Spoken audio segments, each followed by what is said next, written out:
Hey y'all, and welcome back to my YouTube channel. So today, sorry. So today I wanted to tell y'all about a listing that I have on Niteflirt. It is my ignore listing. So all right, so on Niteflirt, they have an other category, and I feel if you use it to be creative, you can really kind of stand out. There's been ideas that are like ASMR, reading tarot, a whisper listing, just where you whisper the whole time, something that you're eating, crunching on something every single time they call. Like you can make listings for all sorts of things, but one thing that I didn't think about that I was on I believe a Twitter space with Kayla and King Dom, and they both have ignore listings. I think Kayla told King Dom about the idea, if I'm not mistaken. It was her idea, but to have an ignore listing, and I was just like, you know what? That's a good way for. Well, I think she was telling me it's a good way to make money um, where you don't actually have to talk. And then I was thinking it also would be a good way for me to still be seen. So I want to sell more goodies and I want to sell um, like my recorded listings and stuff. And although there is a section on recorded listings, I do feel like if you're able to be seen on when they scroll through like the different listings, if you're just able to be seen, that's why some people jack their prices up because they know no one's going to call, but they're still able to be seen. And I think with doing it with an ignore listing, it'd be cool too. So I just wanted to try that out and see if that would make me like more goodie sales or something. Um, but I want to talk about my experience on it. Okay. So I started it like 4 days ago and I really didn't think much of nothing. And then here's my practice. Again, everybody has their own way that they do it and their best practices that they use when it comes to like phone sex or content creating or whatever the case is because there is not one rule. I feel like how you market yourself is going to determine what kind of clients, customers, fans, and supporters that you're going to get. And so I think definitely think that's something. But I definitely feel like I attract what I want to attract at least. So with that being said, lost my train of thought. What was I thinking? Lost my train of thought. Anyways, you can track who you want. It's how you market and promote yourself. Oh, my best practices. That's what I was talking about. So when I create a new listing on Niteflirt, I put it at $1 or 99 cents. Now, I would have some friends that would argue and say $1 is not enough money because on a phone call, you only get 56 cents a minute out of the dollar. But if you look at it from a standpoint of are you making more money than someone that is working a job? The answer would still be yes, even if you place it down to $1 a minute and get 56 cents a minute, because 56 cents a minute in a whole hour is $33, I believe, if I added correctly. So just say about $33. So when I was working at Whataburger, I wasn't making $33 an hour. So I look at things like that and I'm like, okay, well, it's still better than what I was making at a job. So you also have to base it on what level that you think that you're on. Um, if someone is just starting out this whole phone sex and they've never been in any sort of sex industry type job, I highly recommend you put your shit at 99 cents. Unless you tested it out and from the bat your shit is just like perfect and you're getting those calls, market it what you want. Like, I'm not your boss. I'm not here to tell you what to do. I'm just telling you what I do. And I put mine at 99 cents because I get calls that way. And I would have another friend that would argue, well, yeah, you can just wait around to get though. Like if I put it started at 250 a minute versus 99 cents. First off, when somebody looks at that listing, they don't see no calls on there. They're either gonna think you're new or that no one wants to call you.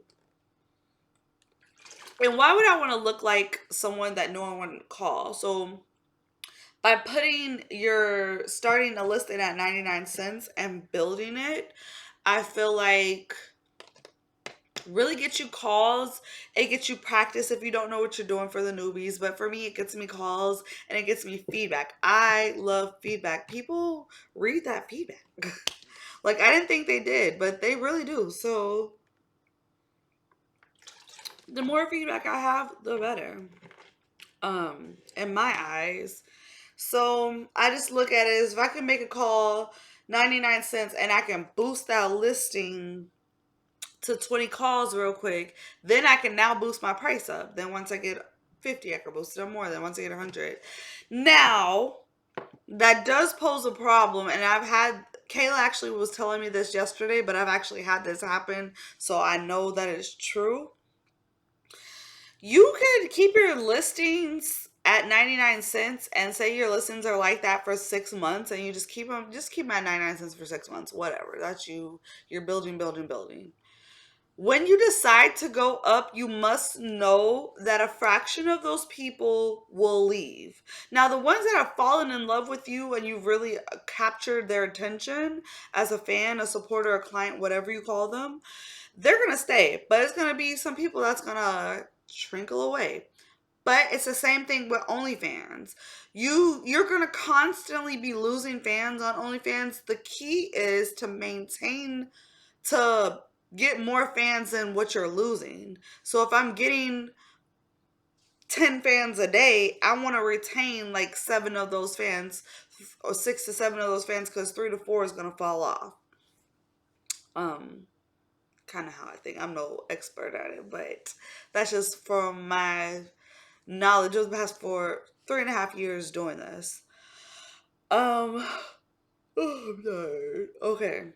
So you do have to understand that yes, it will be a little bit of a challenge to go up on your prices when you want to, but it's also you just have to weigh your options. For me, I like the feedback. I like more calls on the listings in the beginning, so I'm willing to sacrifice a little bit so I can build that listing up, get it to like 20, 25 calls, then put the price where I actually want it. Um, and then more people will call because they're like, damn, X amount of people have already called her. They're going to think they called you at that whatever price you have at the time.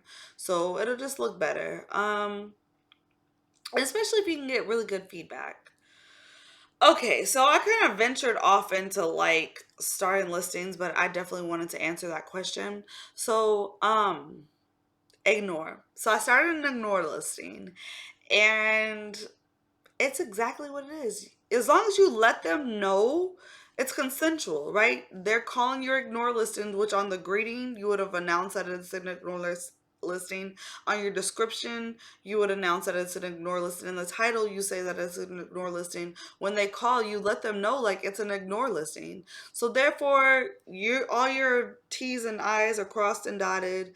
People know it's an ignore listing. They know you're not going to respond to them unless you want to say things like you can be encouraging throughout the way. I noticed, again, it's only been 4 days, but I'll look in a second, but just say I've gotten like 15 ignore calls. Maybe that's cap. Maybe I got 10. I have to look. But anyways, out of those, I noticed the ones that I mute it and they can't hear what I'm doing last 10 to 15 minutes.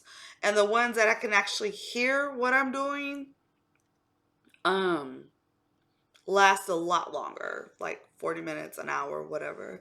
They'll stay on. Well, actually, my biggest one was like 46 minutes. The longest one so far. But I noticed that they stay on longer. But of course, I wouldn't recommend having someone else's voice in the background. Like if you're just at the store, you're out running errands, maybe that could get away. I don't know what actually having someone else's voice in there, what Niteflirt's rules, if they you would have to add them to your profile or whatever. I don't quote me on that, but having those ignore listings for when I'm out shopping or when I'm doing cam and I don't want to take calls, but I can still, set my phone up while I'm doing my cam shows. Like just being able to have that, or when I just don't feel like taking calls, I could just have on my ignore lines. Now, some people just made one. I made four. Because you can put them in whatever category you want as long as they understand that it's an ignore listing. I think that's the most important part. But if you don't have one and you're on Night Flirt, or if you just want to try it out and see if it works for you, like by all means, try out an ignore listing. Okay.